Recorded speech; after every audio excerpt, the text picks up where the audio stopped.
Buenas tardes, me llamo Icía Ruiz Jiménez y soy profesora de Relaciones Internacionales y coordinadora del Máster de Relaciones Internacionales y Estudios Africanos.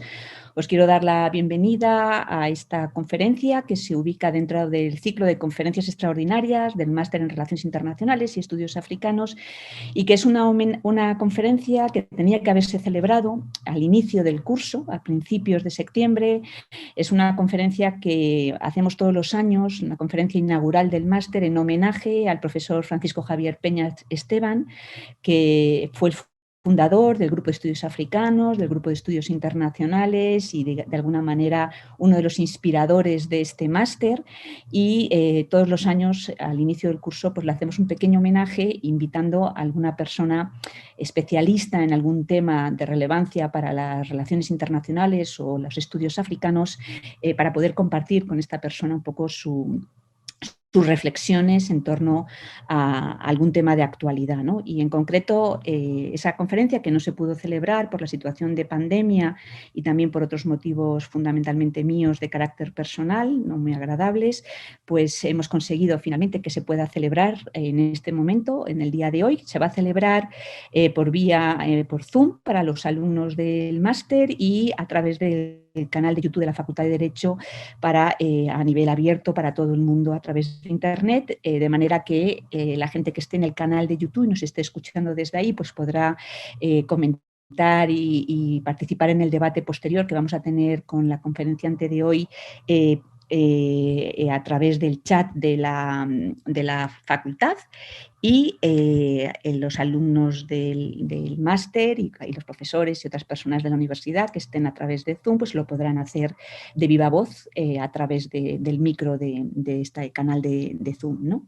Me gustaría ahora, muy brevemente, presentar a la conferenciante de hoy, a Yayo Herrera, que, bueno, Yayo, es un placer de verdad tenerte aquí con nosotras en el máster. Yayo tiene una larguísima trayectoria, tanto investigadora, profesional como activista, en el ámbito de la ecología política, de los ecofeminismos, de la educación para la sostenibilidad de la vida, un ámbito en el cual hoy nos va a reflexionar, ¿no?, sobre los derechos en tiempos de pandemia, sobre este contexto de pandemia y los impactos que tiene a nivel global y a todos los niveles, un tema de máxima actualidad para la disciplina de relaciones internacionales, una disciplina que en los últimos años también está siendo socavada en sus cimientos fundamentales teóricos por las aproximaciones que desde el ecofeminismo y desde la teoría verde y desde el cuestionamiento del antropoceno, una escuela que está surgiendo y que está desarrollando una literatura muy interesante hoy en día dentro de la teoría de relaciones internacionales, pues en ese contexto, junto a la pandemia, junto a los debates sobre el cambio climático, bueno, es de máxima actualidad las aproximaciones y las reflexiones teóricas y políticas que realiza nuestra ponente de hoy, Yayo. Yayo Herrero es licenciada en Antropología Social, Educación Social, es también ingeniera técnica agrícola y cuenta además con un diploma de estudios avanzados en Teoría de la Educación y la Pedagogía Social.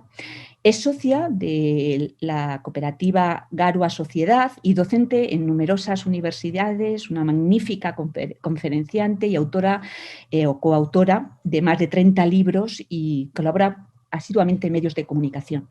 Además de toda esta actividad como investigadora y docente y consultora, desde hace muchísimos años es un referente dentro del movimiento ecológico español, participa en un montón de movimientos sociales especialmente lleva muchos años siendo parte de Ecologistas en Acción y ha sido durante bastante tiempo coordinadora confederal de esta organización entre el año 2005 y el 2014 y también ha coordinado el Centro Complutense de Estudios e Información Medioambiental y ha sido directora general del FUEN, de la Fundación Hogar del Empleado, también varios años. Yayo, como decía, para nosotras es un placer tenerte en el máster y contar contigo y especialmente en el contexto de esta conferencia homenaje a Paco, que murió hace 3 años y que recordamos siempre con muchísimo cariño. Cuando quieras, pues tienes la palabra. Bueno, buenas tardes a todos y a todas. Muchísimas gracias por la invitación. Para mí es un placer poder compartir esta tarde con vosotros y vosotras, y más de la mano de Itziar, una persona a la que admiro enormemente y a la que sigo por todos sitios donde se mueve en su elaboración teórica, también en su práctica, ¿no? Por tanto, para mí es un verdadero placer poder compartir con vosotros y vosotras. Bueno, pues yo lo que tenía hoy pensado para esta tarde es bueno, una revisión. Primero voy a partir de cuál es el marco conceptual, que es ese enfoque de la sostenibilidad de la vida, de las miradas ecofeministas y de la ecología política que señalaba Itziar, y partiendo de ese marco, que voy a tratar de precisar un poco, lo que vamos a hacer es un recorrido por los problemas, por la actual crisis de civilización que atravesamos, y vamos a tratar de llegar a detectar cuáles son sus causas estructurales y algunas de las vías, algunos de los caminos para poder revertir lo que yo voy a calificar de verdadero momento de guerra contra la vida que estamos viviendo en el momento actual, ¿no?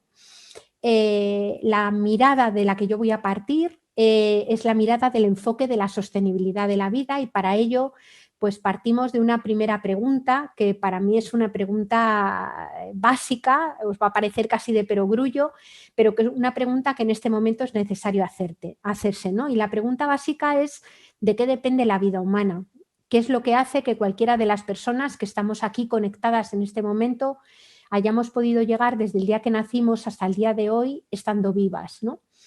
Y hay que reconocer dos importantes dependencias materiales que son insoslayables, que son absolutamente inevitables para todos los seres humanos y que es preciso considerar, ¿no? En primer lugar, somos seres radicalmente ecodependientes. ¿Qué quiere decir esto? Pues que la vida humana, la vida de cualquier persona, la vida del conjunto de la sociedad, la vida del conjunto de la humanidad está indisociablemente ligada a la naturaleza. Una naturaleza de la que formamos parte, somos naturaleza, y una naturaleza sin la cual no es posible aspirar a permanecer con vida, ¿no? Es obvio que el agua que bebemos la produce el ciclo del agua, que es un ciclo natural que preexiste a la propia existencia de nuestra especie, Homo sapiens sapiens. Es obvio que comemos alimentos que han sido producidos por seres humanos, pero que no podían ser producidos si no existieran fenómenos como la fotosíntesis o la propia luz del sol, que permite que la agricultura se produzca. Es obvio que necesitamos y además generamos fuentes de energía para poder sostener la existencia cotidiana y generacionalmente, pero también es obvio que esa energía que generamos depende inicialmente del petróleo, del gas natural o del cobre o del litio, que son minerales que preexisten en la corteza terrestre y que ningún ser humano ha fabricado, ¿no? Esto, que como digo parecen cosas de perogrullo, es importante recalcarlo, porque sin embargo se da la paradoja de que, por ejemplo, una persona titulada en ciencias económicas puede haber salido de su facultad habiendo estudiado a lo largo de sus estudios universitarios una asignatura con frecuencia cuatrimestral y a veces incluso simplemente optativa que se denomina Economía de los Recursos Naturales, de tal modo que una persona sale titulada de una facultad de ciencias económicas habiendo estudiado la naturaleza como si fuese un subconjunto dentro de la economía y no más bien la economía un subconjunto dentro de la propia biosfera, de la propia naturaleza, y eso condiciona las formas en las que miramos y nos relacionamos con lo que tenemos alrededor, ¿no? El hecho de ser seres ecodependientes, de depender de la naturaleza, nos lleva a un segundo rasgo inherente de la vida humana, y es el hecho de que este planeta tiene límites. Y si límites tiene el planeta en el que vivimos, límites tiene también la propia vida humana. Nada puede crecer de forma ilimitada en un planeta que tiene límites físicos. Y tenemos límites en lo que llamamos no renovable, como son los minerales de la tierra, también en lo que llamamos renovable. El agua, por ejemplo, es renovable, pero no se renueva a la velocidad que le gustaría al metabolismo agrourbano industrial, sino a la velocidad del ciclo del agua. Y por tanto, cuando extraemos agua de una fuente hídrica a velocidad mayor de la velocidad con la que el ciclo del agua la repone, podemos topar con los propios límites de eso que a priori se podía renovar, ¿no? Y hay límites también en lo que llamamos sumideros del planeta, que son procesos biogeoquímicos que permiten que se degraden todos los residuos que generamos, tanto en la actividad humana como en la no humana.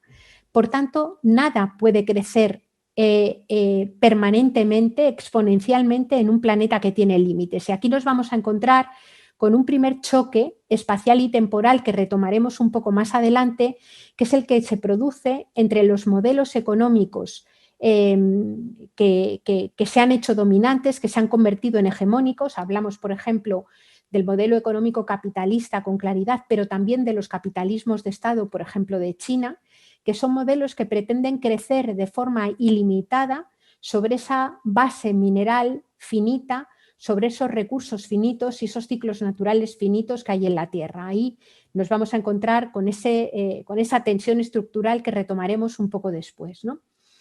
Pero hay que decir que los seres humanos no solamente somos ecodependientes, sino que tenemos una segunda dependencia que viene dado por el hecho también inevitable de que la vida humana transcurre encarnada en cuerpos. El cuerpo es un segundo territorio, el más íntimo, en el que transcurre e inserta cada vida humana.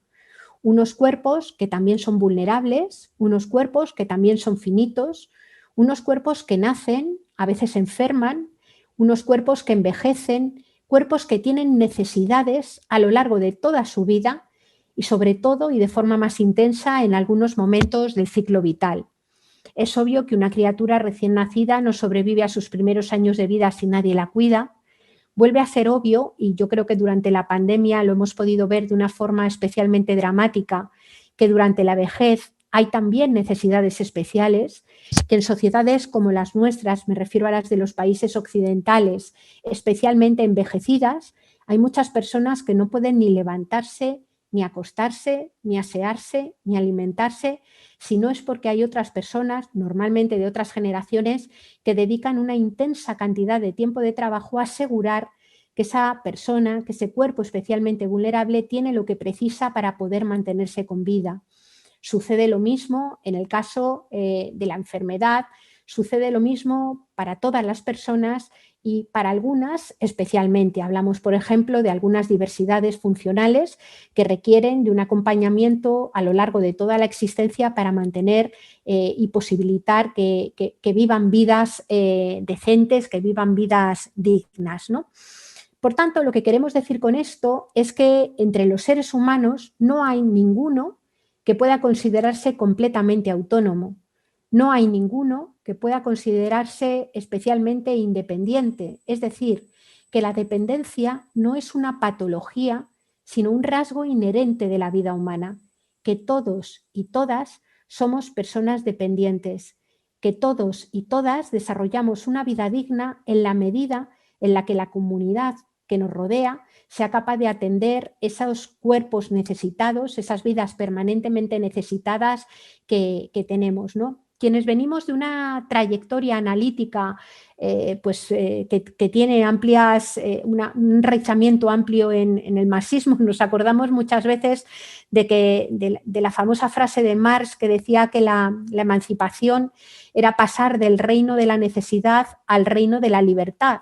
Y yo creo que ahí Marx no estuvo especialmente fino, que sí lo era para muchas otras cosas, porque un ser humano nunca supera el reino de la necesidad.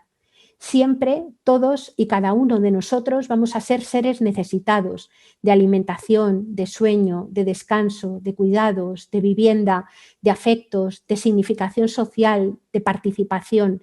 Siempre tenemos esas necesidades que tienen, insisto, que ser cubiertas cotidianamente, ¿no? Somos, por tanto, seres ecodependientes e interdependientes, sujetos a los límites físicos de la Tierra y vulnerables, y esto significa que cada vida nacida, por el hecho de ser nacida, por el hecho de haber nacido, no constituye una certeza, sino una posibilidad. Cada vida nacida es una vida posible, y que esa vida posible se transforme en una vida cierta depende de que se dé en un entorno social y comunitario que garantice la interacción constante con los bienes fondo de la naturaleza para producir los bienes y servicios que necesitamos y una interacción constante también entre personas que garanticen que se van a recibir los trabajos de cuidados necesarios y adecuados para cada momento del ciclo vital. Si esa doble relación no se produce, la vida humana, cada vida humana, es simplemente inviable, ¿no? Por eso, desde las miradas ecofeministas, conscientes de la relación de codependencia y de la relación de interdependencia, lo que venimos a plantear es que precisamos de sociedades, culturas, políticas y economías, decimos que pongan la vida en el centro. Poner la vida en el centro es mucho más que una frase retórica y como últimamente se repite tanto, conviene precisar a qué nos referimos. Nos referimos a la necesidad de construir políticas, culturas y economías que tengan como radical prioridad la sostenibilidad de la vida, es decir, que las vidas se puedan mantener y no de cualquier manera. Estamos hablando de vidas dignas, estamos hablando, dicho de una forma más metafórica, de vidas que merezcan la alegría de ser vividas, de vidas que no sean una condena, de vidas que no sean un esfuerzo permanente, de vidas en las que los derechos estén completamente garantizados, ¿no? A eso es a lo que nos referimos con poner la vida en el centro. Y decimos que hay que poner la vida en el centro porque, sin embargo, las economías, las políticas, las culturas dominantes no tienen esa prioridad. Tienen otras prioridades diferentes, el crecimiento económico, las maximizaciones de las tasas de ganancia de capital, como si la posibilidad de una vida digna fuera una especie de subproducto, digamos, de esa maximización de ganancia del capital o de ese crecimiento económico, ¿no? Lo que planteamos desde las miradas ecofeministas es que esto no es así. Es decir, que esta maximización de las ganancias del capital o ese crecimiento económico en modo alguno garantiza o es la condición necesaria para que las vidas se puedan sostener, sino que más bien en muchas ocasiones es como lo que se contrapone, lo que se encuentra, digamos, enfrentado a la posibilidad de mantener estas vidas decentes, ¿no? Voy a ir ligando todas estas cuestiones con la experiencia que hemos vivido en la pandemia, porque podríamos decir, yo creo que la pandemia viene a ser como una especie de pequeño minuto de lucidez en donde podemos ver con nuestros propios ojos pues muchas de las cuestiones que el movimiento ecologista, que el movimiento feminista y que otros movimientos en defensa de los derechos humanos vienen denunciando y poniendo encima de la mesa, tratando de llevar al lado visible, digamos, de las agendas políticas desde hace mucho tiempo, ¿no?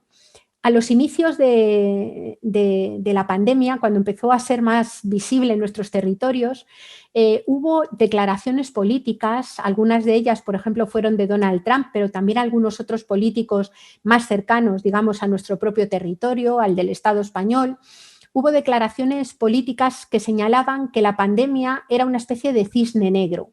Llamaban cisne negro a la pandemia porque, decían, era algo que había surgido abruptamente, que había surgido de forma imprevista ante lo que no hubiera cabido hacer nada y que, por tanto, tocaba asumir como una especie de sorpresa, como una especie de brote repentino, pues como pudiéramos, ¿no? De la mejor manera posible. Sin embargo, esta crisis, la de la pandemia, no tiene nada que ver con algo abrupto e inesperado que no estuviera anunciado, sino que ha sido más bien uno de los efectos, digamos, que la comunidad científica venía poniendo encima de la mesa desde hace ya bastantes años. En el año 1972 se publicó el informe Meadows sobre los límites al crecimiento. Este fue un informe auspiciado por el Club de Roma que venía a plantear que era inviable el crecimiento permanente de una población y sus consumos en un planeta que, sin embargo, tenía límites físicos. Y que esta inviabilidad de seguir por el mismo camino el modelo haría aflorar una tremenda crisis que ellos intentaron, ellos y ellas. Este informe fue sobre todo dirigido por Donella Meadows, una científica desde mi punto de vista de primer nivel, ¿no? Que esto afloraría y ellos en este informe calcularon, digamos, cuáles serían los escenarios de futuro en los que se empezaría a evidenciar esta sobrelimitación, esta translimitación de nuestro planeta y su biocapacidad, ¿no? La verdad es que es sorprendente aquel informe. En el año 1972 obviamente había muchísimos menos recursos, digamos, de capacidad de predicción, de análisis de variables complejas a partir de tecnologías de la información, y sin embargo, con unos medios mucho más limitados se hicieron unas predicciones, unos escenarios de futuro que han terminado siendo tremendamente certeros, ¿no? Es decir, se equivocaron bien poquito. Como la advertencia no fue escuchada, en los años 90 del siglo XX se produjo esa translimitación de la biocapacidad del planeta. Y si bien, por ejemplo, el informe Meadows sobre los límites al crecimiento adelantaba que el pico del petróleo, por ejemplo, llegaría en el año 2020, sin embargo, lo que sucedió es que la Agencia Internacional de la Energía lo ha señalado en el año 2006, ¿no? Voy a detenerme unos instantes en tratar de plantear qué es esto del pico del petróleo, por si hay alguien que no estuviera familiarizado con el concepto, ¿no? El pico del petróleo es ese momento en el que por cada barril de petróleo que se extrae en cualquier lugar del mundo no se encuentran reservas que lo puedan sustituir, ¿no? Petróleo es un bien no renovable, es un mineral fósil que existe en la corteza terrestre y que desde finales del siglo XIX, estamos hablando que la extracción de petróleo comenzó aproximadamente en el año 1876, desde esas fechas, a finales del siglo XIX, se ha venido extrayendo en cantidades más bien crecientes y exponenciales hasta que a partir de los años 90, o los años 80-90, se empieza a topar con la dificultad de extraerlo con la misma facilidad hasta que en el año 2006 se llega a ese tope máximo de extracción. Es decir, se llega al momento en el que se extrae la mayor cantidad de petróleo que es posible extraer a la vez en el mundo, ¿no? Este pico del petróleo tiene una importancia fundamental en un mundo que podríamos decir metafóricamente que come petróleo, ¿no? O no tan metafóricamente. En este momento, la producción industrial de alimentos mundializada es completamente dependiente del petróleo. Nos dice Vandana Shiva que el 65% de la población mundial come alimentos que han sido producidos en cercanía y que han sido producidos con unas formas de agricultura más bien tradicionales, no excesivamente industrializadas. Ese 65% de la población del planeta es el que corresponde a la población que llamaríamos, digamos, no desarrollada, o la población que consideramos más empobrecida en el mundo. El resto de la población mundial, la que vive en países que denominamos desarrollados, es una alimentación, o sea, vive o come de una alimentación fundamentalmente industrializada. Esto quiere decir que procede fundamentalmente de monocultivos que requieren insumos derivados del petróleo. Estoy hablando de productos agroquímicos, fertilizantes, pesticidas, productos químicos de síntesis que se utilizan en la producción. Son producciones que descansan sobre la práctica del monocultivo, es decir, hacen falta grandes maquinarias en la producción para sembrar, para recolectar, para las faenas que hace falta hacer habitualmente, que dependen obviamente de energía fósil para poder funcionar, ¿no? Y no es solamente la forma de producir, sino también el dónde y cómo se transportan los alimentos. Cualquier persona que viva en una gran urbe o en una ciudad, a veces también en los mundos rurales de un país de los que se denominan desarrollados, va a cualquier supermercado o tienda de alimentación y la mayor parte de lo que come viene de muy lejos, ¿no? Hay un informe que suele elaborar cada 2 años la Universidad de Sevilla, la Facultad de Económicas de la Universidad de Sevilla, que básicamente nos muestra, de hecho el informe se titula de una forma muy gráfica alimentos kilométricos, ¿no? Es decir, lo que hacen es calcular, por así decir, los kilómetros que recorre cualquier alimento antes de llegar a la mesa de una persona que vive en España, ¿no? Esos alimentos a veces recorren distancias que nos sorprenderían. Nos podemos encontrar con que unos garbanzos pueden haber recorrido antes de llegar a nuestra mesa 8.900 kilómetros y, sin embargo, los garbanzos, por ejemplo, que pueden ser producidos muy cerca de casa, pueden estarse comiendo en Polonia. Estoy hablando en términos del Estado español, ¿no? Es decir, hace falta una enorme cantidad de energía fósil para mantener los modelos alimentarios tal cual los hemos construido, ¿no? No solamente es el modelo de alimentación, sino que pensemos, por ejemplo, en la lógica de las grandes ciudades. Por primera vez en la historia de la humanidad, hoy más de la mitad de la población del planeta vivimos en ciudades, algunas de ellas de un tamaño absolutamente brutal, ¿no?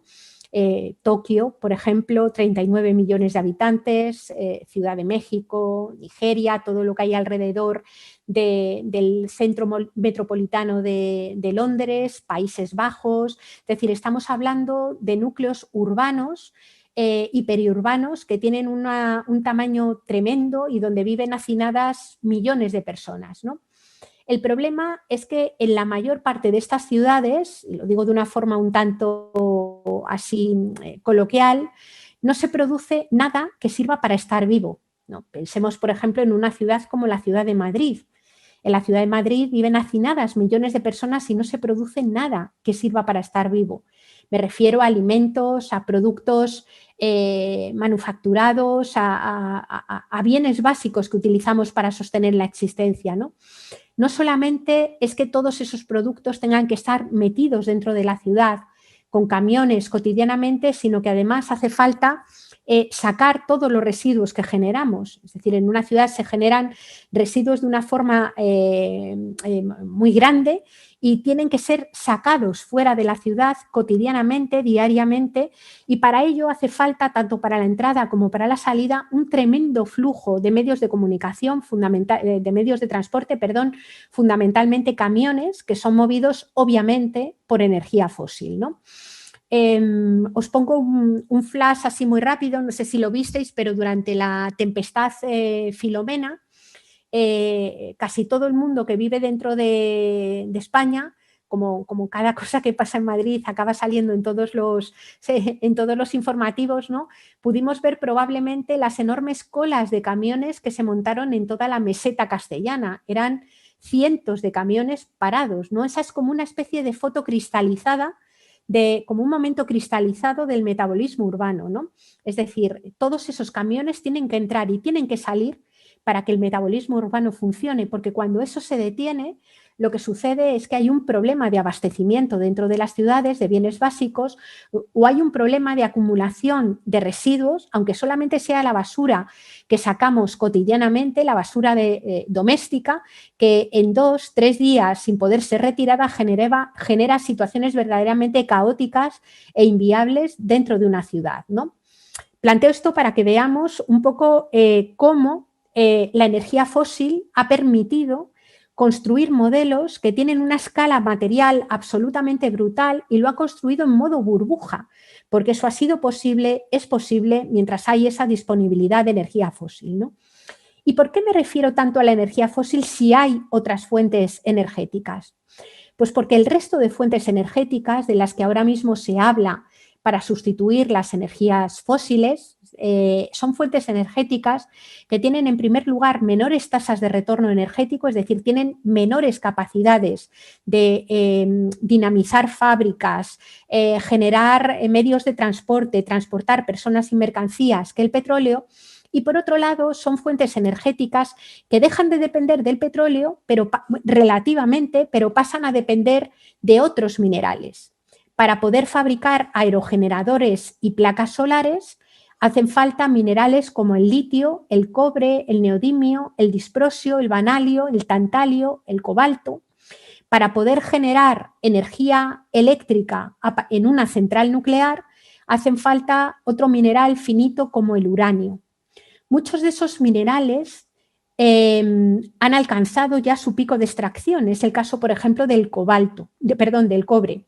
Mientras que otros, como es el caso, por ejemplo, del litio y del uranio, lo alcanzarán en los próximos años. El uranio, por ejemplo, tiene calculado su pico máximo de extracción para dentro de 30 años al ritmo al que es ahora mismo extraído, teniendo en cuenta que la energía nuclear solamente genera energía eléctrica y está generando una parte muy pequeña de la energía solo eléctrica en el mundo. Lo que quiero decir es que si de repente pretendiéramos doblar el número de centrales nucleares que hay ahora mismo en el mundo, nos encontraríamos con que ese pico máximo de extracción, el tope en el uso del recurso, nos lo encontraríamos, siendo muy optimistas, dentro de unos 15 años. Lo que quiero decir es que no es una solución estructural, ¿no?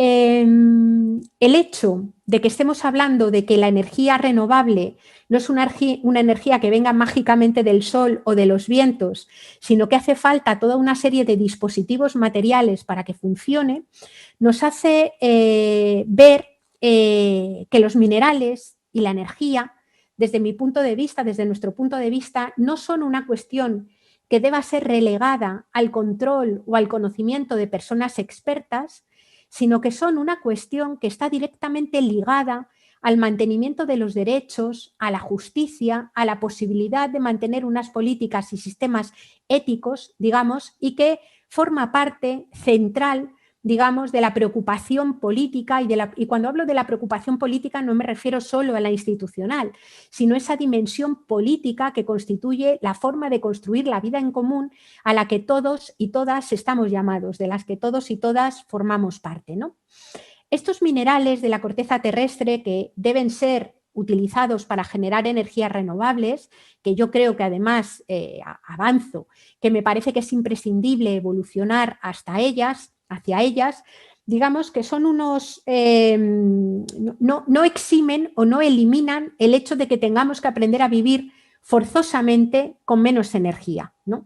Las energías renovables no pueden sustituir lo que ha proporcionado el petróleo y forzosamente los seres humanos nos vamos a ver obligados a vivir con menos energía, queramos o no queramos, globalmente. Y por eso el dilema no es si vivir con más o menos energía o con más o menos bienes de la corteza terrestre, sino cómo vamos a asumir ese decrecimiento forzoso energético, ¿no?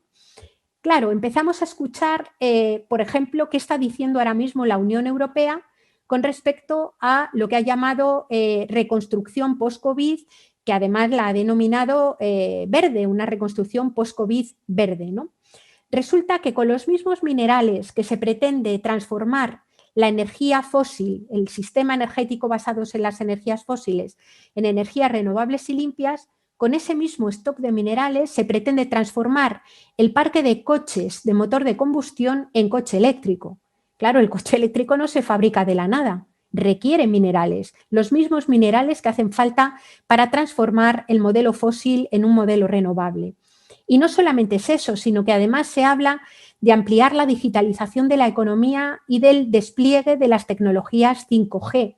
Para digitalizar la economía hace falta fabricar pantallas, ordenadores, cableado, fibra óptica, satélites, teléfonos móviles, ordenadores, es decir, todos esos materiales, todos esos dispositivos necesitan de los mismos materiales, de los mismos minerales de lo que estábamos hablando, ¿no? El hecho es que cuando contrastamos todo lo que la industria promete hacer, todo lo que nos dicen que van a ser las soluciones ante la crisis de materiales y de energía, y miramos a su vez los minerales que quedan, los minerales que nos dice la comunidad científica que quedan en las reservas, las cuentas no salen.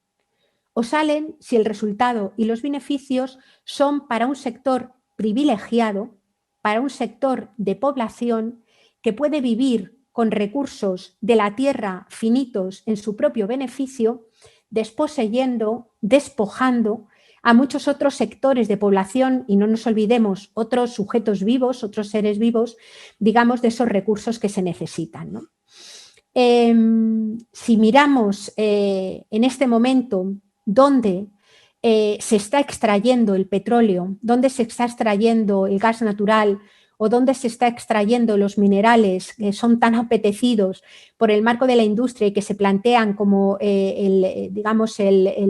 la posibilidad de establecer una economía verde, los nombres de los países nos son dolorosamente familiares, ¿no? Irán, Irak, Libia, Venezuela, Colombia, Ecuador, Nigeria, la zona del Sáhara, la región de Grandes Lagos. Estamos hablando de lugares que han sido históricamente tratados como grandes minas y grandes vertederos al servicio de los núcleos privilegiados occidentales.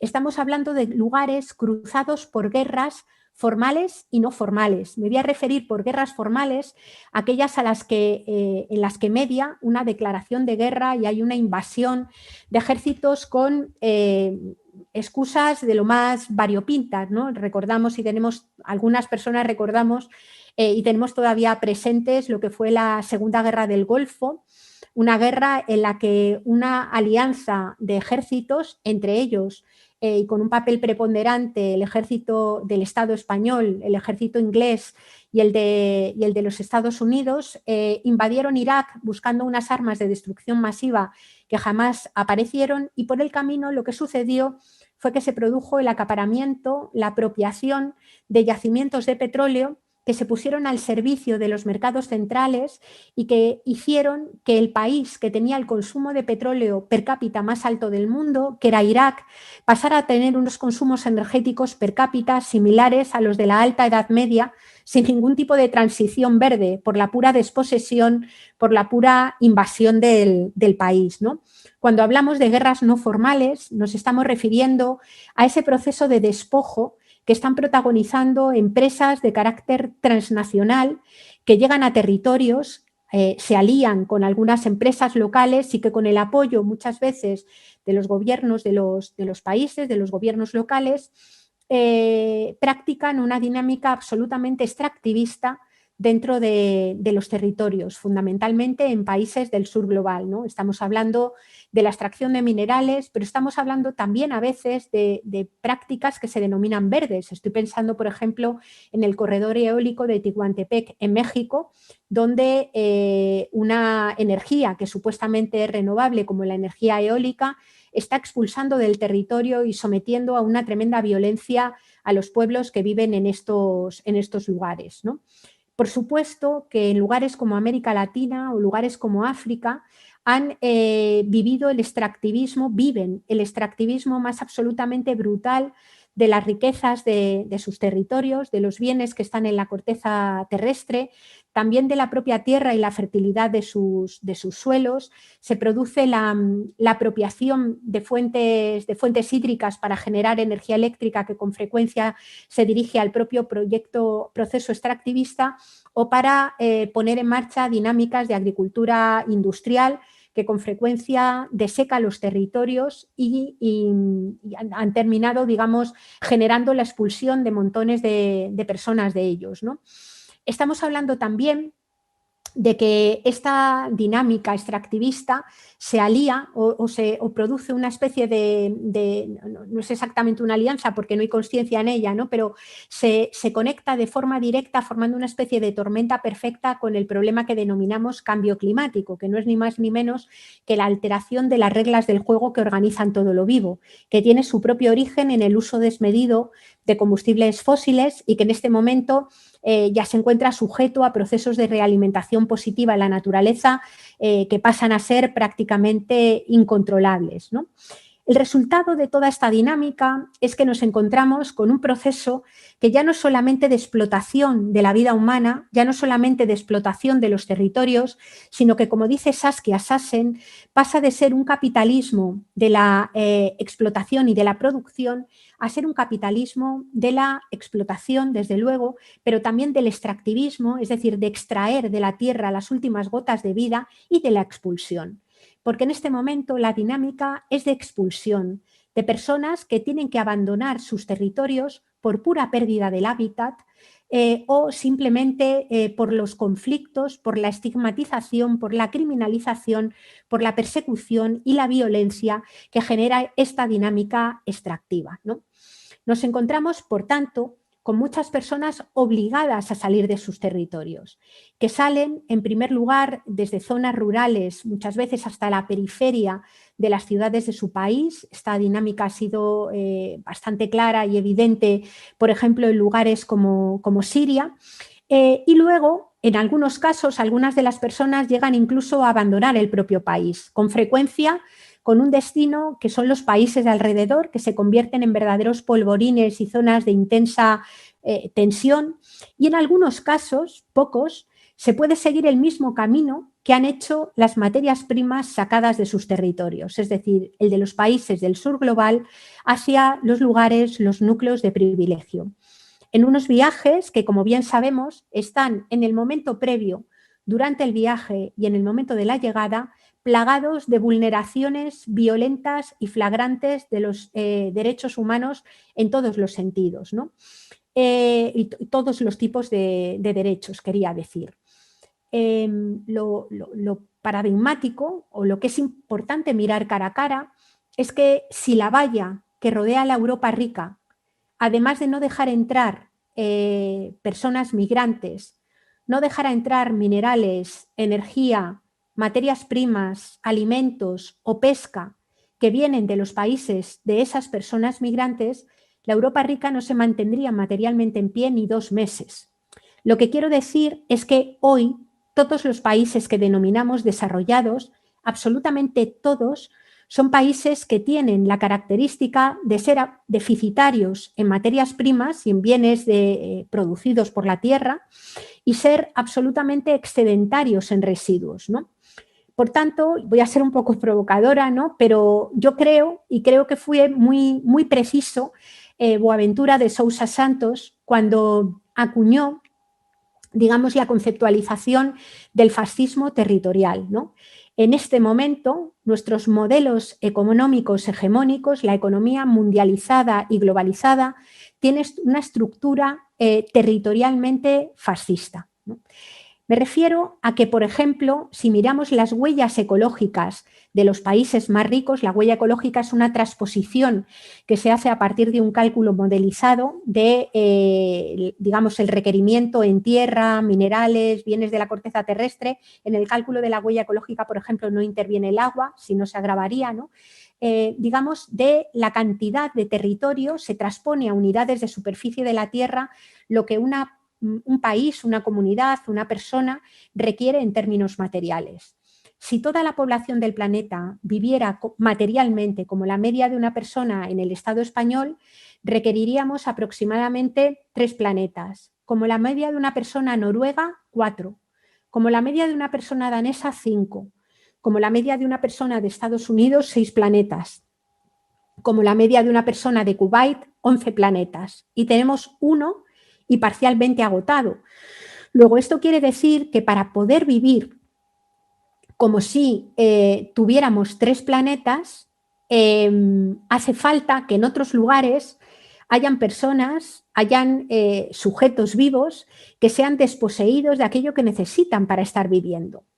Si en lugar de hablar de huella ecológica estuviéramos hablando, como se habló durante el Tercer Reich, de espacio vital, nos encontraríamos con un paralelismo, yo creo que riguroso y ajustado. Es decir, Hitler en Mein Kampf decía que la raza aria era una raza suprema y que su supremacía era lo que le legitimaba para invadir otros países, apoderarse de los bienes que habían en ellos y exterminar a las personas que los utilizaban previamente. Si en lugar de de espacio vital habláramos de huella ecológica, lo que podríamos ver es que en este momento hay núcleos de privilegio, digamos que amparados por el poder económico, poder político y también por el poder militar, viven con muchos más recursos de los que existen en sus propios territorios, generando la desposesión, la precariedad, el empobrecimiento, la expulsión, digamos, y el exilio forzoso de muchísimas personas en otros territorios, ¿no? Planteo esto porque, sin embargo, el modelo de desarrollo que hemos generado y esos niveles de consumo muchas veces no son tratados como privilegios, sino más bien casi como si fueran derechos, es decir, como si el derecho a vivir una vida digna fuera un derecho que tuviera que estar soportado en un consumo mineral, en un consumo energético, en un consumo de productos de la tierra o de agua que directamente no son sostenibles, o en un deterioro, digamos, de fenómenos como el de la regulación del clima, como la capa de ozono o como la capacidad de regeneración del ciclo del agua, digamos que se deterioran irreversiblemente con un sufrimiento de las consecuencias absolutamente desigual, ¿no? También dentro de nuestros propios territorios, dentro de los países que hemos denominado ricos, se produce esa profundización o esa desigualdad extrema, digamos, en las consecuencias que vivimos con este modelo, ¿no? yo voy a retomar ahora un momento algunas cosas que vivimos durante la pandemia que a mí se me quedaron absolutamente clavadas y mira que las tengo trabajadas desde hace un montón de tiempo, pero no dejaron de impresionarme, ¿no? Yo no sé si os acordáis que durante la pandemia vivimos unos momentos que a veces fueron un poco incluso romantizados hasta el ridículo en muchos medios de comunicación, que fue un momento en el que se decía cómo estaba claro que los seres humanos éramos el virus y que la naturaleza mejoraba cuando básicamente nos quedábamos encerrados en las casas, ¿no? Desde luego que el virus no somos las personas, el virus es un modelo económico depredador, injusto, que se lleva por delante la vida y las beneficiarias además de ese modelo económico no somos ni muchísimo menos todas las personas, ¿no? Pero sí que hay que reconocer y mirar que durante el tiempo de confinamiento extremo en todo el mundo, por ejemplo, mejoró enormemente la calidad del aire. Es decir, el aire que se respiraba en las ciudades era un aire que de repente pasaba a estar limpio, pasaba a ser sano, ¿no? Y se produjo también una disminución drástica, brutal, de las emisiones de gases de efecto invernadero. Una disminución de emisiones de gases de efecto invernadero que no se había producido desde los tiempos industriales jamás. Es decir, el único periodo en el que las emisiones de gases de efecto invernadero se habían estabilizado mínimamente fue durante la crisis de 2008, después de la explosión de la burbuja inmobiliaria y de las hipotecas subprime, que quedó más o menos estabilizada, pero ni muchísimo menos descendió, ¿no? Estas emisiones de gases de efecto invernadero que después de montones de reuniones internacionales, COP de cambio climático tras COP de cambio climático no habían podido descender, bajaron coyunturalmente y abruptamente precisamente cuando la economía se detenía, ¿no? Pero no sé si será igual en todos los países, pero desde luego aquí en España no fue solamente la mejora de la calidad del aire, sino que aquí nuestro gobierno central de repente aprobó una prohibición de los cortes de luz y de agua a las personas que no podían pagarla, prohibió los desahucios, se aprobó, aunque con una implantación absolutamente nefasta y insuficiente, un ingreso mínimo vital, se aprobó una prestación de desempleo para trabajadoras domésticas migrantes y no migrantes que no tenían derecho a ella y se prohibieron los desahucios, ¿no? ¿Por qué planteo esto? Porque sirve para ver muy bien cómo en el tiempo de normalidad, antes de la pandemia, se decía que todas estas cuestiones, todas estas medidas que se llamaron de escudo social eran financieramente inviables. Y también en los tiempos de normalidad parecía imposible poder garantizar que las personas no se envenenaran al respirar, ¿no? No nos olvidemos que la comunidad científica nos ha dicho que se produjo una mucho mayor mortalidad y mayor enfermedad precisamente en los lugares donde las personas habían estado respirando los 10 o 15 años anteriores aire sucio. Esto fue una regularidad en Lombardía, en China, en Reino Unido, en Estados Unidos y, por supuesto, también en España, ¿no? Digamos que en el periodo de normalidad todo esto era inviable, ¿no? Si a mí alguien, como parte del movimiento ecologista, me hubiera dicho que me iba a dar rabia un informe de calidad del aire de Ecologistas en Acción que decía que la calidad del aire había mejorado notablemente en mis ciudades, yo no me lo hubiera creído, pero nunca, ¿no?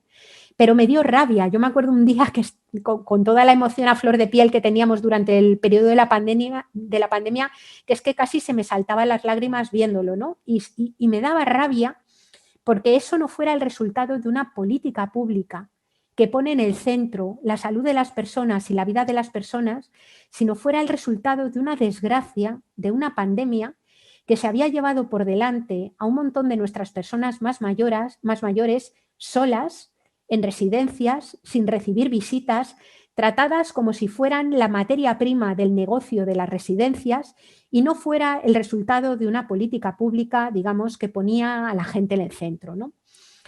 Traigo este ejemplo porque luego muy rápidamente empezamos a hablar de cómo volver a la normalidad, ¿no?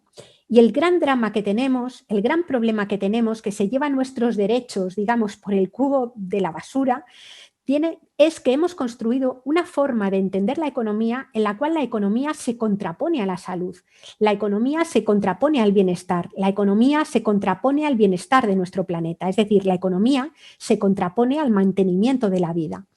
Y en mi opinión, mientras no seamos capaces de construir modelos económicos, y me estoy refiriendo fundamentalmente a los países del capitalismo mundializado y globalizado, mientras no podamos construir modelos económicos en los que economía y salud, economía y bienestar, economía y planeta sean compatibles, nos vamos a encontrar en una lógica, en una espiral que cada vez deteriora más la vida humana y expulsa gente. Como decía, también dentro de nuestros territorios, incluso dentro de los países que llamamos enriquecidos, dentro de los países que llamamos desarrollados. En los últimos años se ha ampliado enormemente la situación, por ejemplo, de trabajadores y trabajadoras pobres, personas que tienen un empleo pero que son pobres porque las propias condiciones laborales no permiten estar a salvo de la pobreza y de la precariedad. Estamos hablando de personas, muchas veces jóvenes, que incluso teniendo un empleo, habiendo sido de las triunfadoras del modelo, hablando 2 idiomas, teniendo un máster y habiendo estudiado una carrera universitaria, tienen unas condiciones laborales que no les permiten ni siquiera acceder a la vivienda, ¿no? Es decir, ese modelo de desarrollo es un modelo que no pone a la gente en el centro, que no resuelve las condiciones de las personas, ¿no? Cuando vemos cómo se están abordando todas estas dinámicas y toda esta crisis central, lo que nos encontramos ha sido una primera reacción, que fue el negacionismo. El negacionismo del cambio climático, el negacionismo del declive de la energía y de los minerales, y la promesa de que el desarrollo tecnológico podría suplir todos los problemas, que la tecnología sería capaz de resolver todos los problemas, incluso los que ella misma crea. Indudablemente, la tecnología es una condición necesaria. El problema es que no es una condición suficiente. Necesitamos tecnología, pero necesitamos una tecnología que esté al servicio de la sostenibilidad de la vida y que esté al servicio también de las condiciones de existencia justas para las personas. Los otros 2 mecanismos que está utilizando nuestro modelo en el momento actual, hay que decir que ya, por ejemplo, hasta el foro de Davos, donde se reúnen los poderes económicos más relevantes de la Tierra, reconocen que el principal problema que tenemos en este momento es el declive de energía y de materiales y el propio cambio climático. Este año incluyeron también las pandemias, porque bueno, la propia comunidad científica nos ha dicho que pandemias como la que estamos atravesando tienen su origen en la pérdida de biodiversidad y en el deterioro de ese escudo natural de protección para los seres humanos que era la biodiversidad, ¿no? Las zoonosis, es decir, el paso de virus desde animales hasta seres humanos, se hacen cada vez más frecuentes y más próximas precisamente porque la biodiversidad deja de protegernos, digamos, contra esa exposición vírica a los que vienen de otras especies animales, ¿no? Por tanto, el tema se empieza a poner en la agenda, se empieza a hablar de todo esto, pero, digamos, el abordaje mayoritario que se está haciendo es un abordaje que sigue 2 caminos que desde mi punto de vista tampoco tienen salida, ¿no? El primero de ellos es la mercantilización del desastre. Es decir, cuando hablamos, yo cada vez que escuchamos hablarlo de que hay que convertir esta crisis en una oportunidad, me espeluzno toda, ¿no? Y me espeluzno toda porque hay que preguntarse una oportunidad de qué. Porque el problema es oportunidad de qué. Si es una oportunidad para el crecimiento de los negocios, podemos tener seguro que ahí se va a seguir deteriorando la vida. Si es una oportunidad para darle la vuelta a los sistemas socioeconómicos, a los metabolismos económicos que tenemos, con otras condicionantes radicalmente diferentes, estaríamos hablando de otras cosas, ¿no? Pero de lo que estamos hablando fundamentalmente, y a mi juicio yo lo coloco mucho, por ejemplo, en el discurso que está haciendo la Unión Europea, estamos hablando de un fenómeno de mercantilización. Decimos, ¿cuál es la solución a la crisis energética? La transición a las renovables. Y claro que hace falta transición a las renovables, pero en un marco de mucho menor consumo de energía. Es decir, no es posible plantearnos una transición a las renovables que den cobertura o den cabida a las aspiraciones y deseos y a los privilegios que algunas minorías tienen en el momento actual. Necesitamos una transición energética que dé cabida a las necesidades de 7.800 millones de personas que estamos en este planeta. Y ello obliga a hacer transformaciones tanto en los modelos de consumo como en los modelos de producción absolutamente radicales, ¿no? Hablamos, por ejemplo, o se habla del coche eléctrico, pero claro, es que transformar el parque de coche de motor de combustión a coche eléctrico, el que existe ahora, que no llega ni muchísimo menos a cubrir, digamos, las aspiraciones de todo el mundo, estamos hablando que requeriría en este momento el doble de las reservas de litio existentes. Y tenemos las reservas de litio existentes que hay, no otras. Por tanto, es inviable hacerlo y, por tanto, nos metemos en una solución mercantilizada que solamente tendrá como finalidad los privilegios de unos cuantos, ¿no? Lo mismo con el despliegue de las 5G, la digitalización o la robotización de la energía. Es decir, si dejamos que en este momento la desposesión, el despojo, el extractivismo esté gestionado desde las aspiraciones de empresas que ahora se postulan como las que van a ser las que resuelvan los mismos problemas, digo, que ellas llegaron a forzar con una voracidad sin límites, podemos tener, o yo creo que nos encontraremos, o es análogo, digamos, es casi equivalente a dar por desahuciada a una parte importante de la humanidad o quedar arrojada, digamos, a los márgenes del planeta, ¿no? Junto con la mercantilización hay un segundo fenómeno que es la conversión de los sujetos explotados y de los sujetos despojados y desposeídos en una amenaza, ¿no? Lo que está sucediendo con las personas migrantes es que se está abordando el problema migratorio como si fuera un problema de seguridad, como si fuera un problema securitario para los núcleos de privilegio. Y lo que se hace es convertir a las personas migrantes en una amenaza. En una amenaza, se las convierte en una amenaza a partir de toda una dinámica social que deshumaniza y estigmatiza a personas que salen de sus países, en muchos casos simplemente expulsadas y en otros casos emprendiendo un proceso migratorio al que tienen todo el derecho de emprender, ¿no? Las personas migrantes son despojadas prácticamente de la condición de humanidad y una vez deshumanizadas, que ha sido, por cierto, esa deshumanización, la lógica básica que ha tenido cualquier racismo totalitario o cualquier proceso supremacista, una vez despojadas de humanidad se las convierte en una amenaza. Las vallas, las concertinas, los centros de internamiento de extranjeros, el servicio de vigilancia y de patrulla en el mar, no solamente es una vulneración brutal de los derechos humanos, sino que convierte a esas personas que emprenden el proceso migratorio ya no solamente en la amenaza, sino en la materia prima del negocio de la seguridad de fronteras. Un negocio que, sobre todo, a partir de la crisis de 2008, no ha dejado de crecer, ¿no? Y sucede algo análogo a lo que antes señalaba con las personas ancianas en nuestras sociedades, vidas descartables desde el punto de vista de los sujetos más privilegiados que se convierten en una pura materia prima. Es lo que Naomi Klein llama capitalismo del desastre, es decir, hacer caja con la desgracia, con el deterioro ecológico y con la vulnerabilidad de las vidas, ¿no?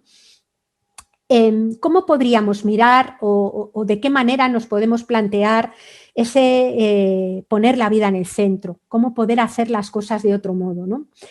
Bueno, pues hay un primer elemento que yo creo que hay que poner en el centro y que cuesta enormemente ponerlo, pero desde mi punto de vista es una cuestión poco discutible, ¿no? Y es que el decrecimiento de la esfera material de la economía no es una opción, no es algo que nos guste a las personas ecologistas, sino simplemente un dato, ¿no?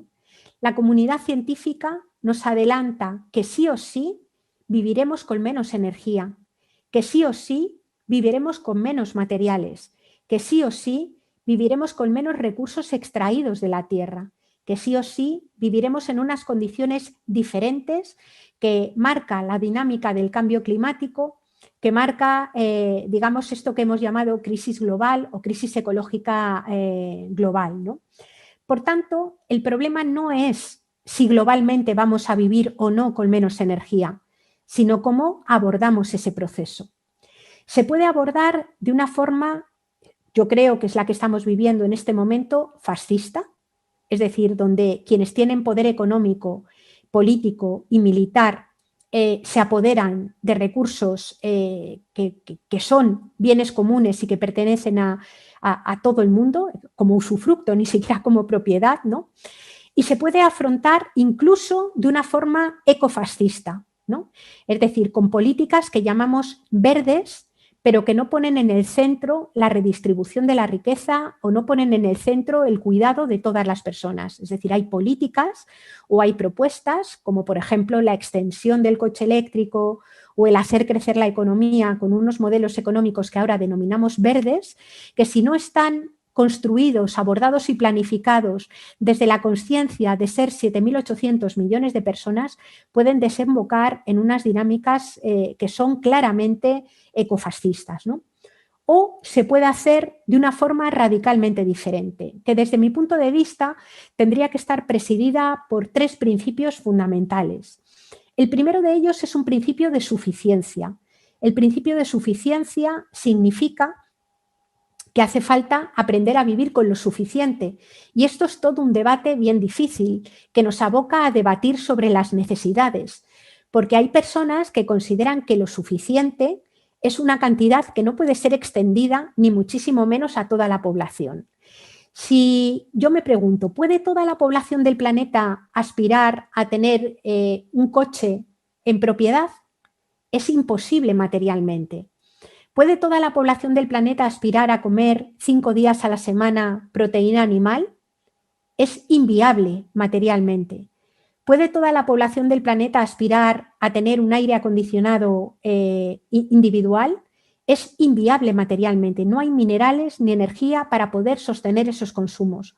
Luego, todas esas cosas que no son escalables a todas las personas no son derechos, sino privilegios. Todo aquello que no pueda ser extendido a las necesidades de todas las personas que tenemos, que al consumirse individualmente no pueden garantizarse para toda la población, dejan de ser derechos para convertirse básicamente en privilegios de unas cuantas personas. Y en esos privilegios lo que se constituye es la desposesión de otros y otras, ¿no? Por tanto, el debate sobre las necesidades es un debate que hay que hacerlo ligado a los límites físicos de la Tierra, a los límites físicos de la Tierra y a los límites físicos también de los tiempos que tienen las personas y fundamentalmente las mujeres para cuidar de la vida humana. Porque ese trabajo de cuidados al que nos referíamos cuando hablamos de la interdependencia ha sido un trabajo también históricamente asociado de forma no libre y mayoritariamente a las mujeres, ¿no?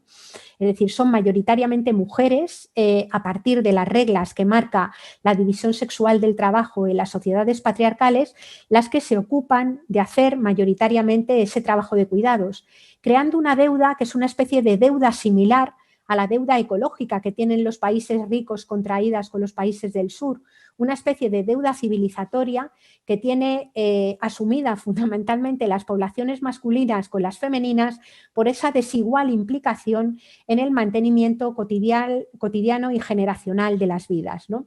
Si miramos en términos de relaciones norte global, sur global, vemos que en este momento también en los países del norte global una buena parte de los cuidados, cuando son pagados, son proporcionados por mujeres que vienen mayoritariamente de otros territorios. El trabajo doméstico y el trabajo de cuidados ha sido un empleo básicamente migrante. Primero las chicas que venían de los pueblos a servir a la ciudad y después muchas mujeres que vienen de los mismos países de los que proceden las materias primas que sostienen nuestros metabolismos económicos. Es decir, hay también una profunda dependencia en términos de sostenibilidad de la vida y de sostenibilidad de los cuerpos, ¿no?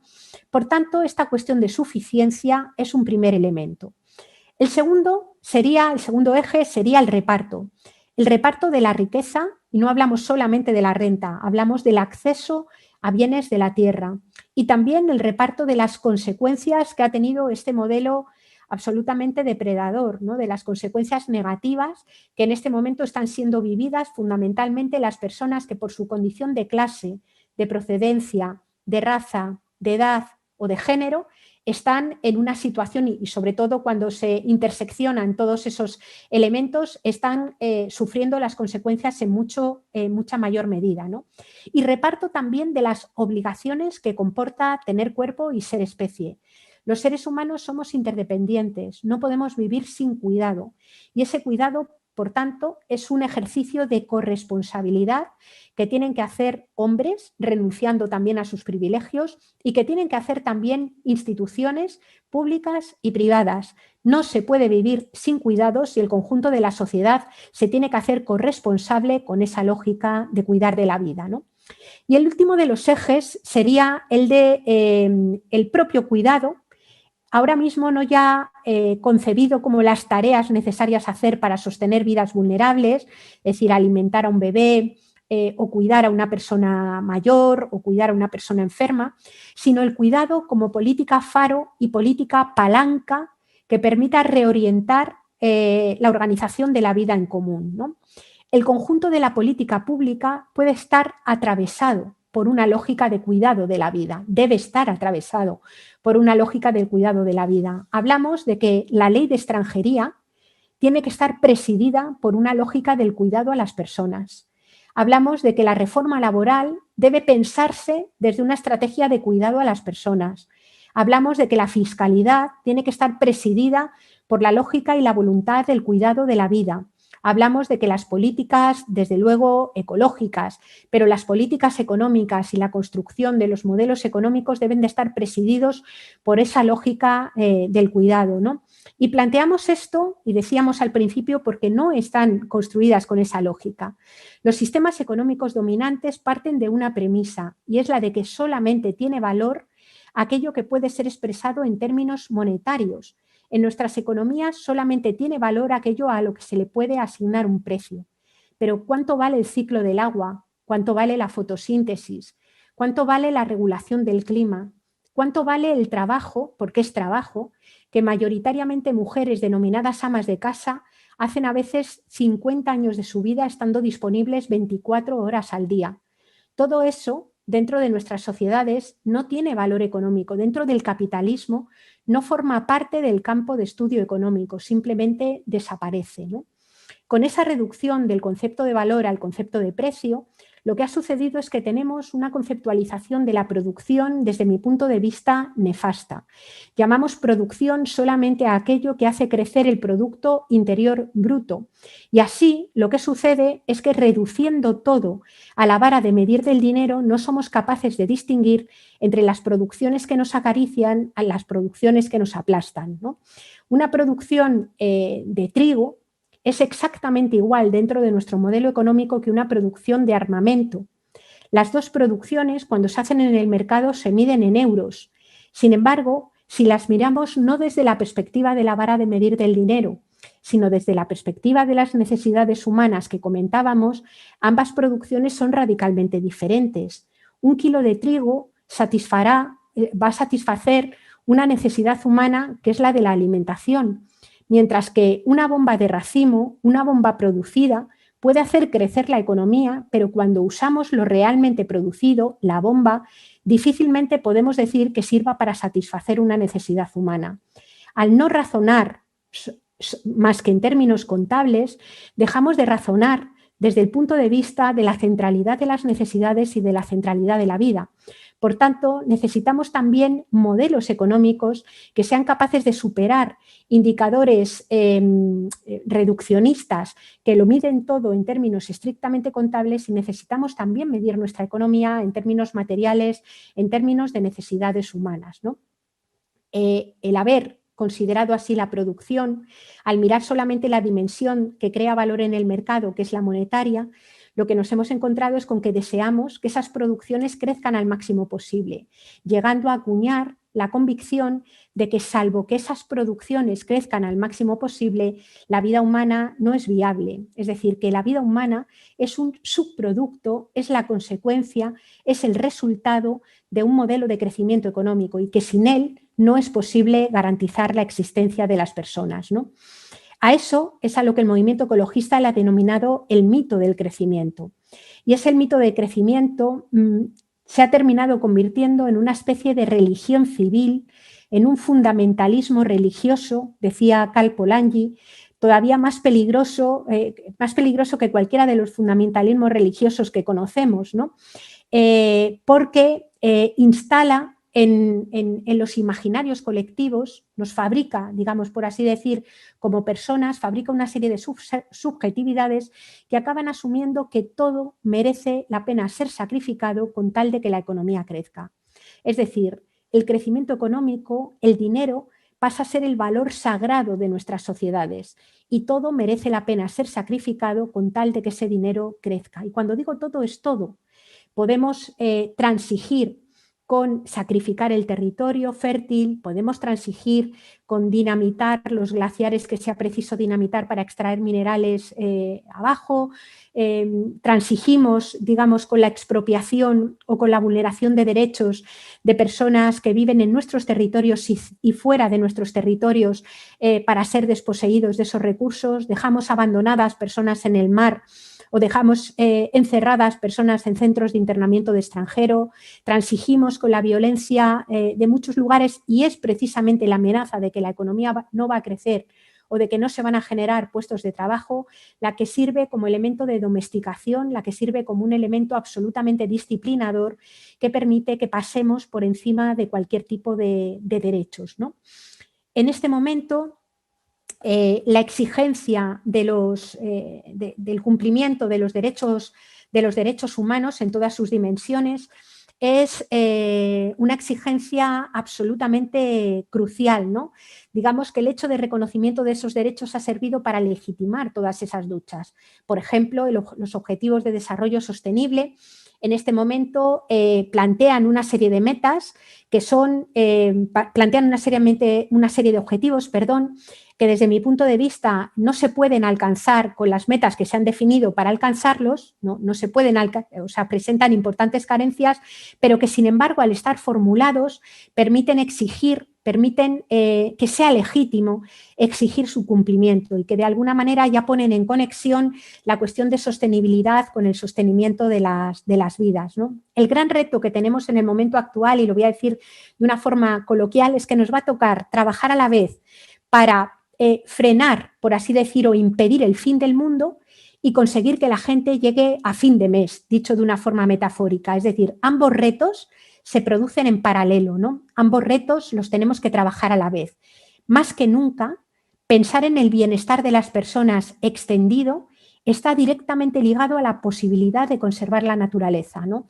Es precisamente el deterioro de la naturaleza, el agotamiento de bienes básicos, la exigencia de crecimiento permanente, la que pone en riesgo la posibilidad de que los metabolismos económicos sirvan para cubrir las necesidades de las personas. Y, por tanto, desde mi punto de vista, más que nunca, necesitamos repensar la vida en común desde la consciencia de ser seres terrícolas, seres que pertenecen a la tierra, seres que no pueden aspirar a escapar a Marte ni a ningún otro lugar, ¿no? Que tienen que apañarse viviendo en y ser seres además profundamente interdependientes. Desde mi punto de vista, en el fondo, no es más que una cuestión de amor. No es más que una cuestión de amor por la vida y por la gente. Puede sonar muy cursi decirlo, no me estoy refiriendo obviamente ni al amor romántico, ni a un amor como se ha exigido tanto a las mujeres, ligado a la entrega o a la renuncia. Estoy hablando de un amor social, es decir, de la radical consciencia de que la vida solamente se mantiene si nos hacemos cargo unas de otras, si nos hacemos cargo unas personas de otras, ¿no? Si no, la vida para todos y todas no se puede mantener. Y termino con una cosa que yo leí hace tiempo en un artículo de Cristina Carrasco, que es una economista feminista chilena, y de Enric Telló, un historiador ambiental que es profesor en la Universidad de Barcelona. Cristina también fue profesora en la Universidad de Barcelona. Y ellos escribieron un artículo en el que escribieron un texto en el que redefinían el primer artículo de la Declaración de los Derechos Humanos, ¿no? Yo cuando lo leí me encantó y lo que hice fue hacerle algunos retoques porque tenía la mirada, digamos, de la interdependencia metida, pero a mi juicio no tenía la de la ecodependencia, ¿no? Les propuse hacer un cambio, a ellos les gustó y por eso lo quería compartir con vosotros y vosotras, ¿no? El primer artículo de la Declaración de los Derechos Humanos, sabéis muy bien, dice que todos los seres humanos somos libres e iguales en dignidad y derechos, y dotados como estamos de razón, debemos vivir fraternalmente los unos con los otros, ¿no? Si esa Declaración de los Derechos Humanos fuera leída o fuera escrita desde la perspectiva de la ecodependencia y de la interdependencia, yo creo que debiera decir algo parecido a esto. Todos los seres humanos nacemos vulnerables e indefensos en el seno de una madre y llegaremos a ser libres iguales en dignidad y derechos siempre y cuando recibamos una cantidad ingente de atenciones, conocimientos, cuidados y afectos que deben ser proporcionados por personas, por hombres y mujeres de otras generaciones, en una tarea civilizatoria sin la cual nuestra especie no puede existir. En caso de recibirlos, llegaremos a estar dotados de razón y conciencia que nos permita vivir fraternalmente los unos con los otros, conscientes de que habitamos un planeta que tiene límites físicos, que compartimos con el resto del mundo vivo y que estamos obligados a conservar. Como veis, es bastante más largo, pero desde mi punto de vista expresa en términos de proceso y en términos de proyecto el proyecto político que yo querría sugeriros, y querría terminar señalando que en este proyecto, que es un proyecto de amor, nos involucremos lo más apasionadamente, radicalmente y esforzadamente que podamos. Muchísimas gracias por haberme escuchado. Pues nada. Bueno, muchísimas gracias, Yayo. Me ha parecido una conferencia muy completa y yo creo que a los alumnos del máster y a las alumnas les ha podido, ¿no?, conectar con muchas cosas que han venido viendo en diferentes asignaturas del mismo, tanto en las asignaturas de Relaciones Internacionales como las vinculadas al continente africano. O sea que muchísimas gracias. Yo creo que es magnífica como marco para poder seguir reflexionando en esas diferentes asignaturas con muchas de las cosas que has planteado, y por tanto esto es el inicio de diálogos que esperamos poder tener con las alumnas y los alumnos el tiempo que queda de clase. Voy a abrir ahora un espacio para el debate, comentarios, participación, opiniones que haya en la audiencia, y voy a mirar también un poquito, si soy capaz de encontrarlo, los comentarios que pudiera haber en YouTube. ¿Alguien que quiere se anima a empezar, a romper el hielo? Siempre cuesta un poquito. No sé si alguien se anima. Ángela, que ha levantado ahí la mano. Buenas, ¿se me escucha bien? Que tengo Sí. esa duda. Perfecto. Bueno, buenas tardes a todos y a todas. Yayo, un placer escucharte. La verdad es que me ha encantado y coincido en muchos de los planteamientos que haces. No obstante, me gustaría hacerte básicamente dos preguntas. La primera de ellas es que, si bien creo que tienes mucha razón, ¿no?, pero he tenido la impresión de que has centrado mucho tu análisis crítico sobre el sistema económico, ¿cierto?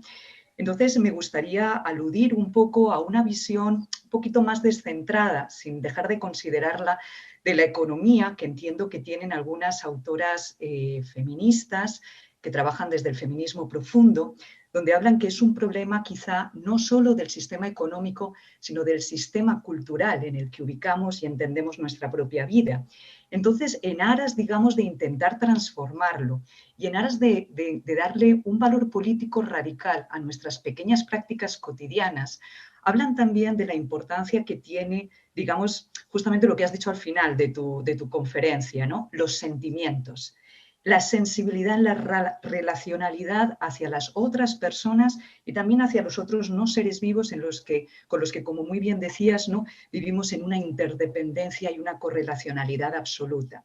Entonces, me gustaría un poco conocer un poco tu opinión sobre qué opinas de algunas autoras. Por ejemplo, yo tengo aquí a Joanna Macy, ¿no?, y algunos libros que ha escrito con esta idea de volver a la vida, es decir, abre una ventana de esperanza, ¿no?, donde evidentemente lo económico es muy importante, pero digamos que hacen una apuesta mayor en cultivar políticamente los sentimientos, ¿no?, la empatía, la humildad, la sensibilidad relacional, ¿no? Entonces, me gustaría saber un poco, conocer tu opinión sobre este aspecto, ¿no?, la importancia, como digo, de de cómo pensamos y sentimos, ¿no? De nuestras mentalidades, lo cual me parece, o nuestra cultura, que al fin y al cabo está impregnada de nuestros sentimientos y percepciones hacia lo que nos rodea.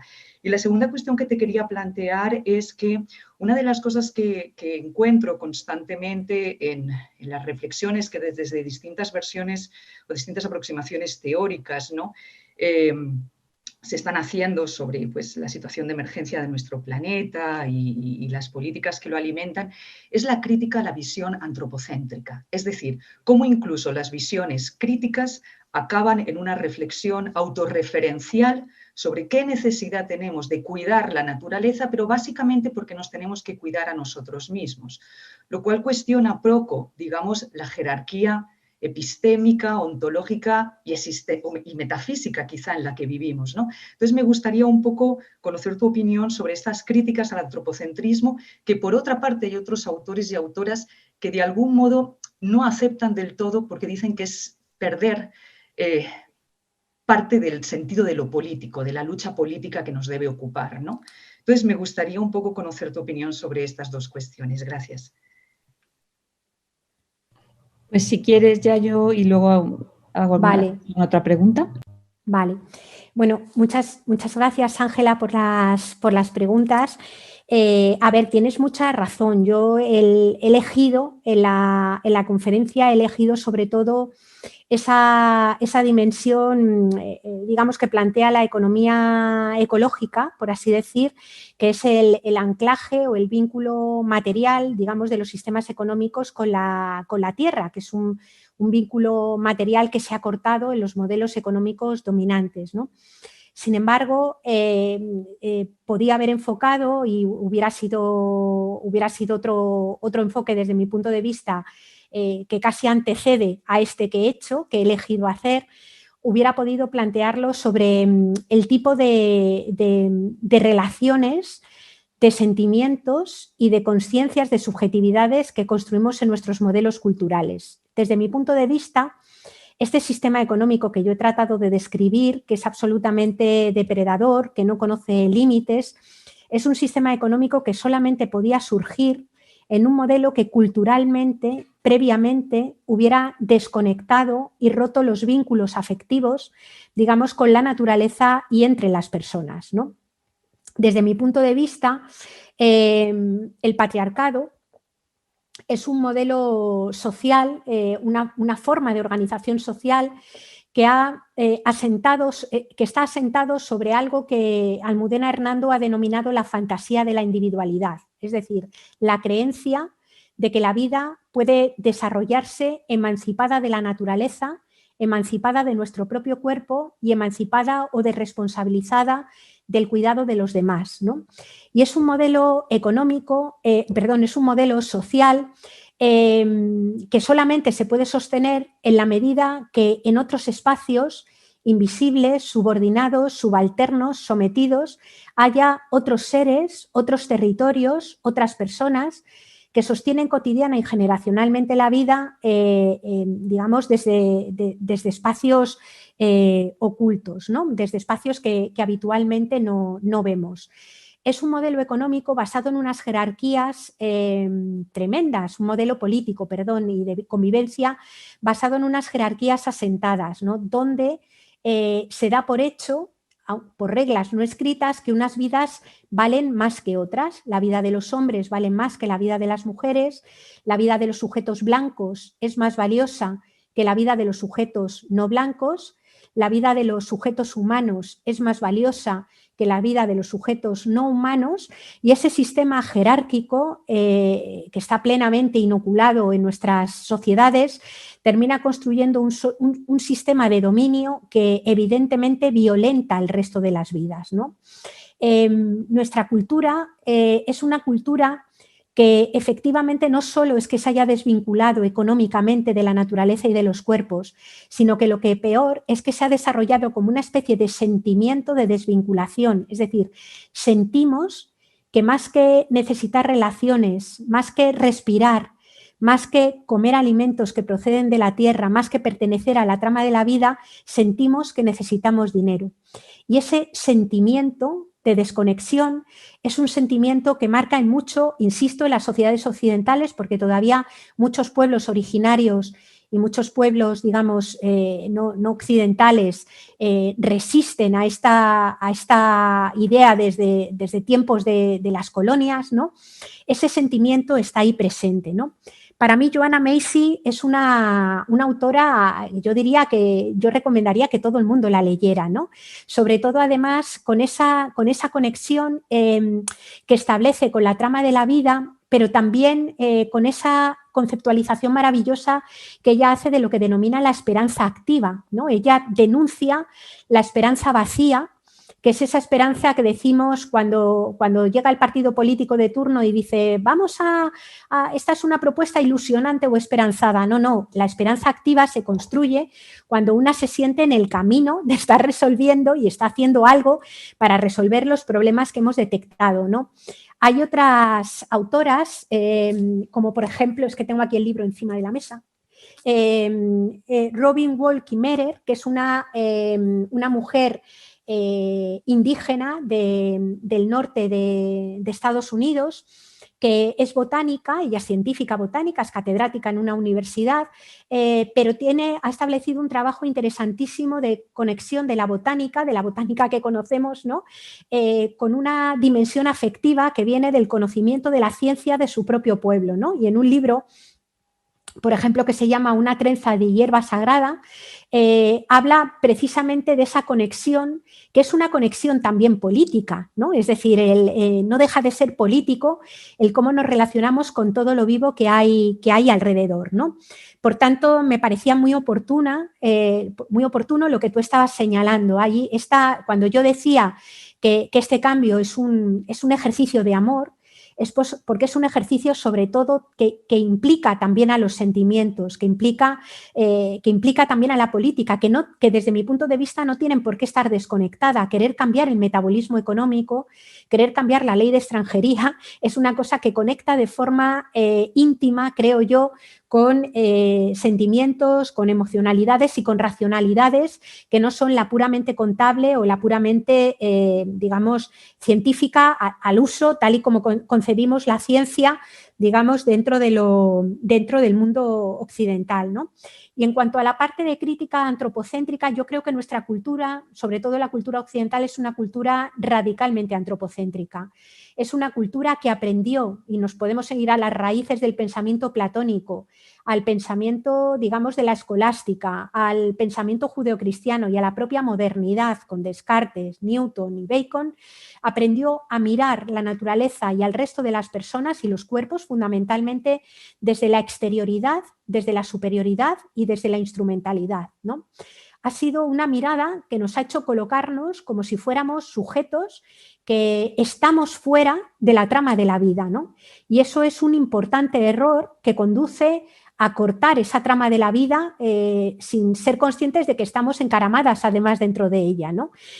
Por tanto, creo que trabajar, digamos, ese sentido de pertenencia, trabajar esas raíces ecodependientes, interdependientes, desde el conocimiento, a la vez desde el sentimiento, desde la propia mirada artística, que nos puede ayudar a tejer otra manera de mirar el mundo distinta, es clave, ¿no? Y superar un antropocentrismo fuerte, que en el fondo además es un antropocentrismo estúpido, porque hace falta ser muy estúpidamente, o sea, tener un antropocentrismo un poco estúpido para incluso cargarte la base que te sostiene. Es decir, que si fuéramos seres incluso realmente antropocéntricos y no nos importáramos más que nosotros mismos y no fuéramos tan ignorantes, nunca destruiríamos la base que nos mantiene con vida, ¿no?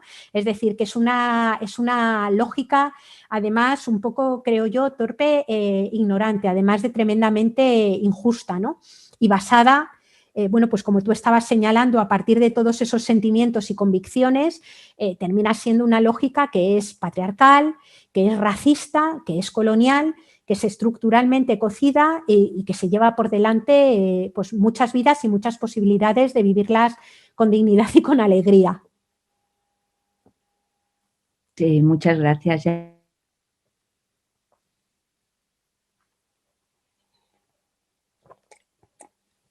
que es de la Escuela de Pau de Barcelona, no sé si la conoces. Dice: hola Yayo, muchísimas gracias por esta conferencia tan interesante y estimulante. Me hubiera gustado preguntarte tu opinión sobre la nueva ley de cambio climático.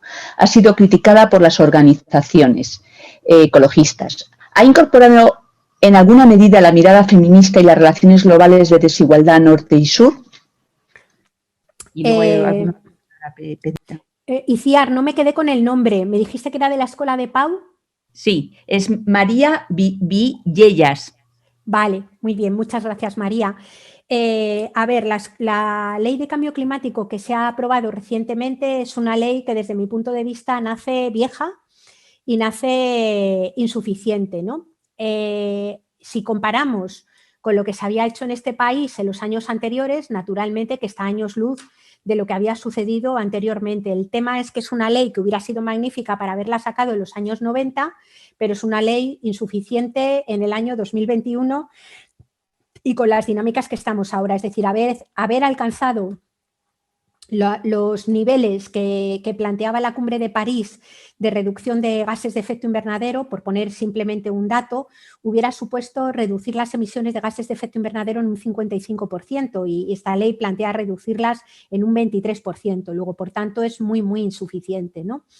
Desde mi punto de vista, el texto de la ley menciona en algún momento las desigualdades que genera el cambio climático, tanto en términos norte global, sur global, como en términos de género, pero más allá de enunciarlo, no creo que tenga medidas reales para poder afrontarlo y poder hacerle frente realmente, ¿no? Es decir, nuestro problema de emisiones de gases de efecto invernadero ya no es solamente que emitamos gases de efecto invernadero que obviamente perjudican o desestabilizan el clima globalmente, ¿no? Sino que es que somos un país que depende en un 90% en la energía del exterior, que depende en un 85% de los minerales del exterior, que depende alimentariamente de una buena parte, una buena parte de nuestra alimentación es dependiente de materias primas que vienen de otros lugares y no hay un debate real ni un análisis real de dónde está viniendo y con qué relaciones internacionales está viniendo esta alimentación, ¿no? España, por ejemplo, no se ha planteado y está muy relacionado con la ley debiera estar relacionado con la ley de cambio climático, pues todo el cuestionamiento de los tratados de libre comercio que se vienen produciendo en los últimos años, de los cuales la Unión Europea tiene suscritos una buena parte y que básicamente lo que hacen es actuar como medidas en muchos casos de corte neocolonial y medidas de anticooperación, digamos que pues colocan en una situación, siguen colocando en una situación poco más o menos que reducida a una relación colonial, digamos nuestra relación con muchos otros países, ¿no? En concreto, el Estado español, España, es tremendamente deudora del continente africano, ¿no? Es decir, una buena parte de los recursos vienen también de América Latina, pero en concreto del continente africano viene una buena parte de la energía, de las materias primas, de la pesca, de los alimentos que sirven para sostener los metabolismos económicos, ¿no? Y bueno, pues yo creo que la ley no se hace cargo de ello, ¿no? Hay algunos elementos que, insisto, para no tener nada o con lo que hemos tenido en los años anteriores, es un avance, pero desde mi punto de vista, ni en movilidad, ni en edificación, ni en alimentación, ni en transporte se hace cargo de lo que habría que hacerse cargo, que es de una importante contracción, digamos, de la esfera material de la economía, en concreto, en este caso, de la economía española, ¿no? Muchas gracias. Hay también una pregunta de Cecilia. Hola, muchas gracias por la conferencia. Ahora también me gustó mucho escucharte y conocerte, ponerte cara. Bueno, mi pregunta viene más desde el mundo de las políticas públicas, que es lo que yo trabajo. Y tengo una preocupación desde hace unos años, desde que empecé a trabajar y a conocer todo lo que es la permacultura y todas estas estrategias, y los green nudges, que son respuestas a muchas de las problemas que planteabas. Sin embargo, yo tengo la sensación de que son respuestas que no llegan a resolver el problema en puridad, sino que son como muy marginales, muy chiquititas, que no lo abordan realmente. Entonces, mi pregunta es, ¿cómo crees? Vos dabas respuesta de reacciones que no eran adecuadas, del negacionismo hasta la mercantilización. Bueno, ¿qué tipo de instrumento, qué tipos de respuestas se pueden dar desde estados democráticos? Porque punir, prohibir, a mí es la única que se me ocurre, pero también no es del todo democrática y no lograríamos los apoyos políticos para generar prohibiciones, o nos acusarían de totalitarios, de autoritarios, lo que sea. Entonces, si bien los Green Nugget parecen unas respuestas, para mí todas esas respuestas son muy chiquititas, muy episódicas, muy individualistas, o quedan confinadas a la buena voluntad de los convencidos, como la permacultura. Entonces, esa es más o menos la pregunta que te quería hacer. Gracias. Nada. Bueno, una parte importante de las respuestas o de las alternativas que se plantean son pequeñitas y son marginales precisamente porque las políticas públicas no las quieren incorporar dentro de la lógica de la política pública, ¿no? Es decir, la agroecología, por ejemplo, como forma de producir alimentos, es una que no envenena ni a la tierra ni a las personas, es una propuesta que podría estar perfectamente asumida, por ejemplo, por una política agraria comunitaria. La política agraria comunitaria, la PAC o la política pesquera comunitaria, la PPC, son políticas que han asumido, digamos, apoyar, subvencionar y meter recursos en una forma de producir alimentos que es la de la economía industrializada y que la de la agricultura industrializada, que se basan en una cantidad enorme de insumos, de productos químicos de síntesis y demás. Y todo eso lleva todo un sistema de penalizaciones, todo un sistema de bonificaciones y también, digamos, la aprobación o la limitación de determinadas prácticas agrícolas. Si la política agraria comunitaria hiciera una apuesta y la misma subvención que introduce, por ejemplo, para pagar combustible en muchas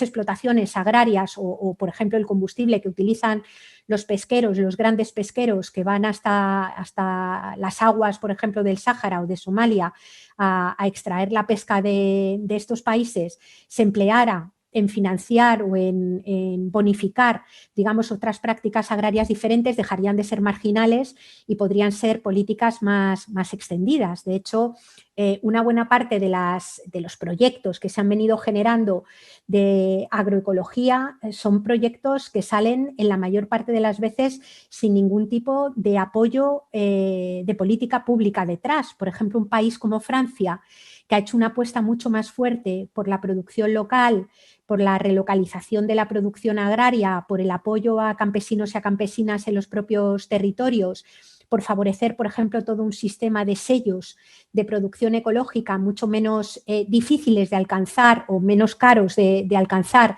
de los que hay aquí, bueno, pues al final tiene una agricultura ecológica muchísimo más extendida, mucho más potente y es una política pública. Lo que quiero decir es que lo que es muy pequeño y muy marginal podría no serlo si hubiera una voluntad política que pretendiera extenderlo, ¿no? Yo, por ejemplo, en la ciudad de Madrid, en un gobierno municipal, en el periodo anterior de gobierno, hubo una estrategia de economía social y solidaria que duró muy poco tiempo, duró solamente hasta que el concejal que la puso en marcha fue destituido, pero en la que pudimos ver básicamente cómo, cuando hay voluntad política, todo un conglomerado de empresas pequeñas, de pequeños emprendimientos, en este caso con lógica cooperativa y empresas de economía social, pues básicamente de repente adquirían otra escala y tenían otro apoyo y podían tener un crecimiento importante y dejar de ser una política minoritaria para convertirse en algo que escala. Es decir, que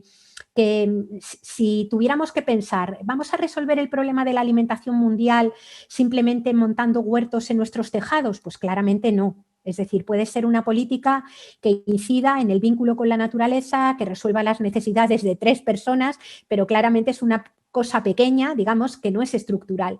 Pero apostar por la agroecología o una apuesta importante por una forma de edificación, por una edificación sostenible, o una apuesta fuerte por una forma de entender el sistema de transporte basado en transporte público y colectivo, claramente sí puede tener esa dimensión. Luego creo que si hubiera voluntad política, desde luego el camino está bastante balizado y hay trabajo ya bastante avanzado, tanto universitario como de instituciones y fundaciones privadas, incluso de instituciones públicas, que permiten decir que el problema no es que no haya alternativa, no es que las alternativas no sirvan, sino que hay que ver dónde se mete el dinero y dónde se meten las apuestas políticas, ¿no?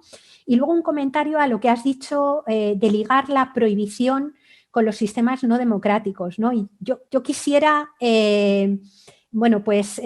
reflexionar un poco sobre eso, ¿no? Porque me parece que una cosa es un sistema no democrático y otra cosa es un sistema que fija límites compartidos y explicados a la gente, que en mi opinión es la única forma de poder conformar en este momento sistemas democráticos, ¿no? Quiero decir que si tenemos un problema de exceso, si tenemos un problema de sobrelimitación, la única posibilidad de que haya personas que tengan lo mínimo que necesitan para estar vivas es que pongamos límites a lo que otras personas tienen de más, ¿no? No lo digo tanto en términos de renta, porque la renta, el dinero, no deja de ser una ficción. Tú lo puedes hacer crecer cuanto quieras sin que corresponda a ningún bien real detrás. Me estoy refiriendo a energía, materiales y demás, ¿no? Y tenemos muchísimas experiencias de prohibiciones que en modo alguno son rechazadas por las personas. O sea, cuando de repente no hay anchoas, el gobierno emite un decreto de veda de pesca y, retira, o sea, vuelve a imponer el tema de la veda y resulta que se prohíbe pescar anchoa, ¿no?